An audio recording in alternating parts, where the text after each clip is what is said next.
New York City. Oh, and how about a round of applause for Joe Pontillo?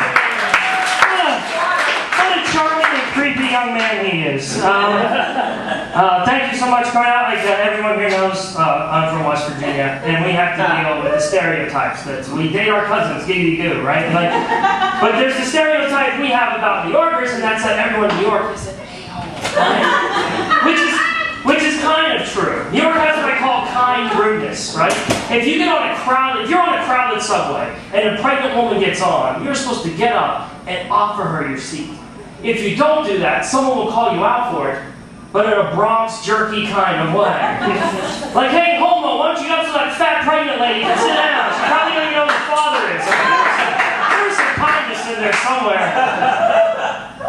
I love living in New York. I love it. I'm adapted to life. I love the graffiti we have here. It is awesome. But it blows my mind that graffiti is a sign you're a tough guy. Like, this guy would be perfect for our gang. He can murder and steal. Yeah, can he paint and block letters? Technology's changed. I was listening to 1010 Wins the other day. And by the way, 1010 Wins has a typewriter for their background noise on their radio station. Like, update your stuff. Like, it makes me think you might be like, the Japanese just bombed Pearl Harbor. But they said they had this story that heart monitors and pacemakers are so medically advanced now, they're basically wireless computers in your body. So hospitals, they receive what's going on in your heart in real time. However, because they're wireless computers in your body, they are susceptible to computer viruses. How bad does that suck? Like, if you get sick, you don't know if you need to call the ER or tech support. Like, what the guy die of? A heart attack? No, the blue screen of death. Or even worse, some 13-year-old hacks in your body and starts making you crap all over the place. Giving you Tourette's in church. That's no good. Love technology. Although I do find it funny, like when Osama bin Laden still puts out a video, it is literally that. It is a VHS tape. Like, I have friends who are in the military, they're like, yeah, this isn't the most, technologically advanced part of the world. They have DVD players. Which means there's like one crappy Tora Bora flea market salesman still selling VHS tapes to terrorists. And the BASF people have to be like, are we still, a Tora Bora shipment? Are we still sending this? Like, maybe, thank goodness he's not putting out DVDs, because we don't need like Al-Qaeda outtakes, where he's screwing up like, death to jihad, I mean death to America. Dang on it, we have to start over hockey and like everything. That's no good. You guys are good tonight. I watch a lot of movies, and sometimes I'll be sitting around watching movies, and I'll get my parents to watch movies they've never seen before. So like my mom was watching Godfather 3 with me one time, and she had never seen it. And the scene is where Michael and Vince are flying to Atlantic City and they're in a helicopter. And Vince is like, I would like to take Joey Zaza for a ride and drop him out of here. And Michael goes, no, never hate your enemies. It clouds your judgment. And my mom goes, wow, that is really good advice. Like, my 52-year-old mother's been building up all kinds of enemies at Courage Gym, didn't know how to deal with them, but now thanks to Michael Corleone, she's ready to dominate the Olympic industry.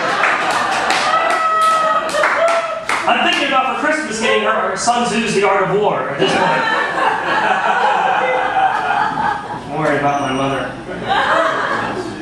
My mother's full of good advice. True story, my brother met his wife through a stroke.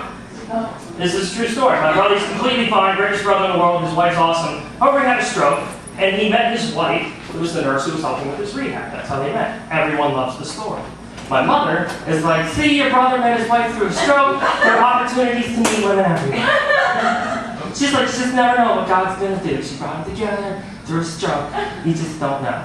And I get it. I'm 28. I'm saying, well, I should probably start looking for a woman. I get her advice, so I've decided to stop taking my insulin, and we'll see what happens. That's a funny joke. I used to tell them about blood pressure medicine, but nobody knows if you don't take your blood pressure medicine every day. So I have to lie and say I'm diabetic. So if you're diabetic, I'm sorry. I don't know where you meet women though. I know it's not in a bar, right? Because you don't want to tell your kids you met their mother on quarter shot night. Like, no one wants that story. Plus, let's be honest. You meet her at a bar, you can take her home that night. Somebody else already has. And I said that in the show last week, and this girl yelled out, "What's wrong with that?" I was like, well, I know who I'm talking to after the show. That was not very funny. I took a girl out on a date in a rowboat and said, Central Park. That's not something you want to do if you've never been in a rowboat before.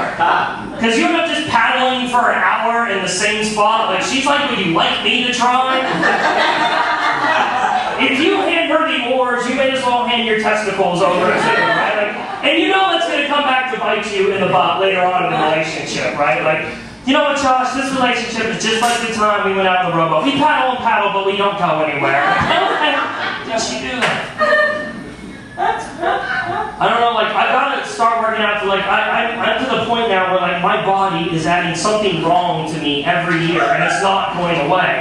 Like, 1 year was high blood pressure, now I have a gut, and I tried to lose the gut, and I worked out, but all it did was tighten up the area underneath my gut, so I have this tight gut, like, if you were to press on my stomach, it's like pressing on a ham, and, like, when I sweat, I smell like bacon. It's awful, and, like, this sweating thing now is real. Like, that's my latest problem, is sweating. Like, I know it's hot, but I never have sweated like this before. I'm just sweating all the time. So if I shower in the morning, all right, and then I get dressed, and then I walk the 10 minutes to the train, and then wait on the train for 5 minutes, I'm just sweating so much. All the work from the shower has been completely negated, all right? And I'm sitting there, and I used to think there were just a bunch of creepy dudes on the train or just looking weird. No, they all have the same problem I do. We all just look like Nixon debating Kennedy. We're all just sitting there sweating and awful. And like, here's this new problem. When I get up, there is a sweat stain from my crack just on the seat. Like, what is that? How is that happening? There's not a stain on the back of my pants, just there on the seat. And the worst thing, too, is like, I'll be at the Times Square subway stop, and there'll be one of those vending machines or whatever, the magazine rack guy, and I'm sitting there, I'm like, I really need to lose weight. I'll be looking at the Men's Health magazine. There's the guy in the cover, I'm like, you look like that guy. He's got, his shirt off, he looks good, he's got a six-pack rib, just looks good. And I realized when I focused on this for 5 minutes, I'm like, am I gay? Is this not the problem this year? The gay problem? I have to deal with that? I don't want to be gay, so I call my mother, pray for me to have a stroke right now.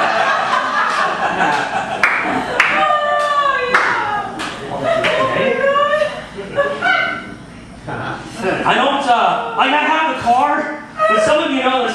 I haven't been in a car accident since 2003, but from 1997 to 2003, I was in 7 car accidents. 6 of them were my fault. All right, and after the first couple of car wrecks, your parents, they're just happy you're okay. They don't care. By the 7th, my dad's like, how's the car? Or did you at least break something, But and my car is to replace the previous one, just got crappier and crappier, to the point my dad was like, I would buy you a horse, but you'd probably come home with glue and an excuse. Like,